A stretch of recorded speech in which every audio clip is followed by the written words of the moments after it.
Welcome back to The Explainer, everyone. Okay, let's just jump right into it today because we're unpacking some truly fascinating source material. We're looking at a pretty radical exploration that challenges, well, literally centuries of tradition. It asks this incredibly profound question. Was humanity ever actually separated from the divine? Or is that unbreakable union proven right there in the ancient texts?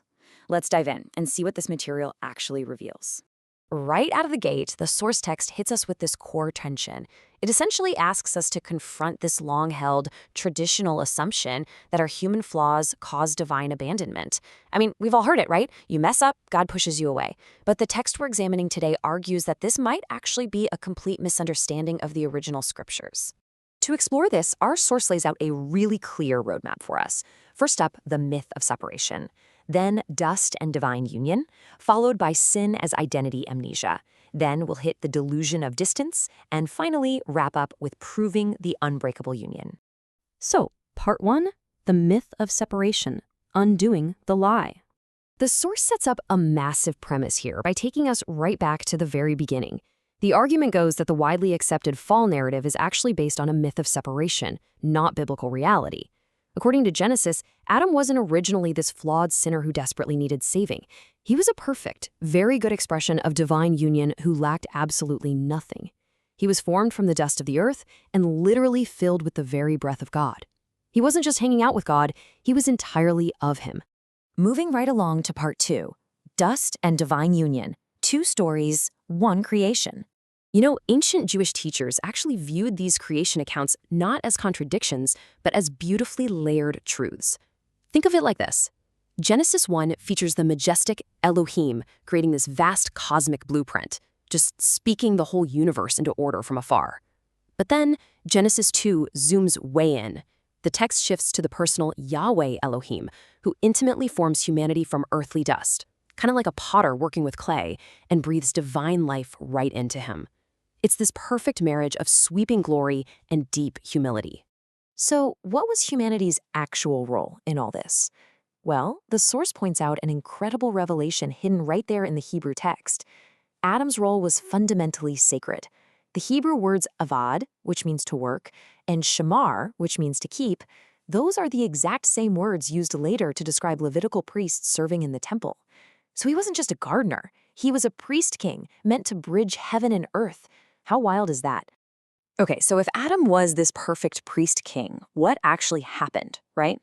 The source unpacks this using the 11th century Jewish commentator Rashi. The argument here is that the serpent wasn't just a literal creature, but represented this deep internal deception. It planted a seed of doubt, which led to pesha, and that means a deliberate rebellion. But here's the key. It wasn't born out of pure malice. It came from a completely distorted view of himself and of God's character. Basically, Adam started believing the lie that he was somehow lacking. That brings us to part 3, sin as identity amnesia, retranslating the texts. Our source notes how the rigid traditional translation of sin as simply breaking rules really kind of falls apart when you look at the ancient languages. Let's take the first Hebrew word, kata'ah. Ancient Israel viewed this as a relational break. It was simply about missing the path, rather than some catastrophic failure of moral perfection. It's really about being lost, not about being inherently evil. Then we have pesha. The author defines this as a relational rupture. But again, the absolutely crucial point here is that this rebellion is based on the lie that humanity was lacking or incomplete in the first place. It's essentially a betrayal fueled by deception. And the third Hebrew word is avon. This really reinforces the source's overarching point, which is that the original concept of sin was fundamentally about being twisted, distorted, or crooked. It was never originally about incurring divine wrath or failing to meet some completely unreachable standard. But honestly, perhaps the most powerful redefinition in the source text comes from the Greek word hamartia. Traditionally, we translate this as missing the mark, but the author digs way deeper into its roots. Ha, meaning without, and martia meaning origin or portion, meaning disconnected from origin. So put that together, and sin is literally identity amnesia.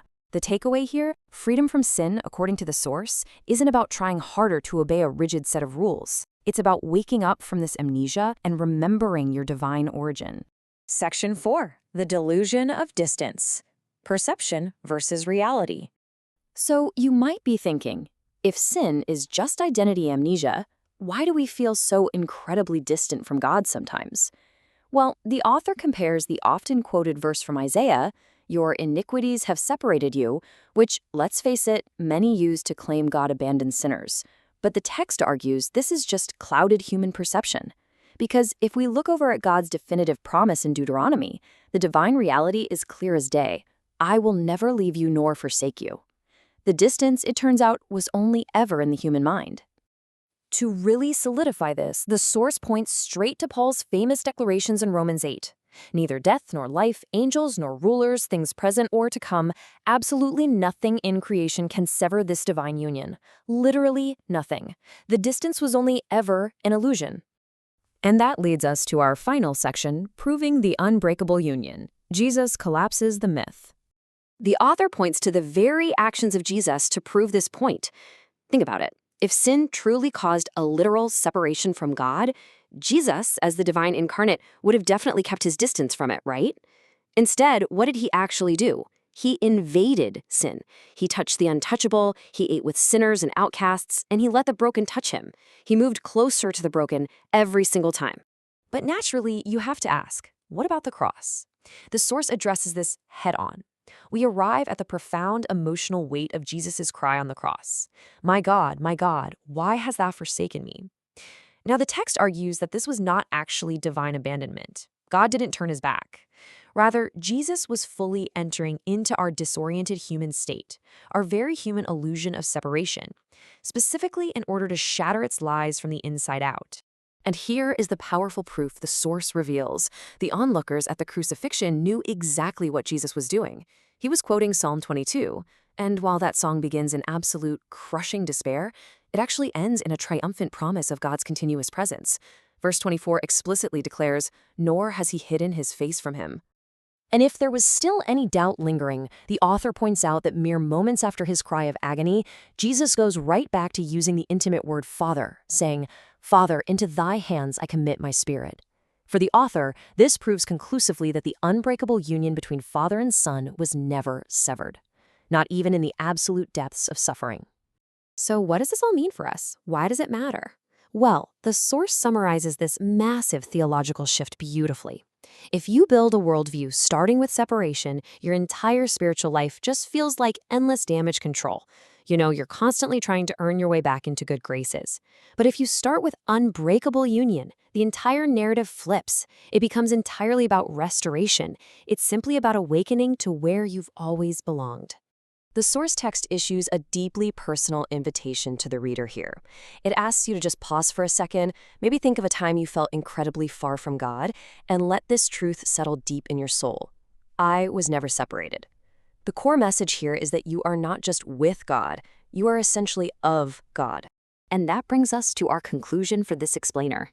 The source leaves us with this final, really provocative thought to chew on. If we start with union instead of separation, how does that change absolutely everything? How does that reshape the way you think, say, and do everything in your own life?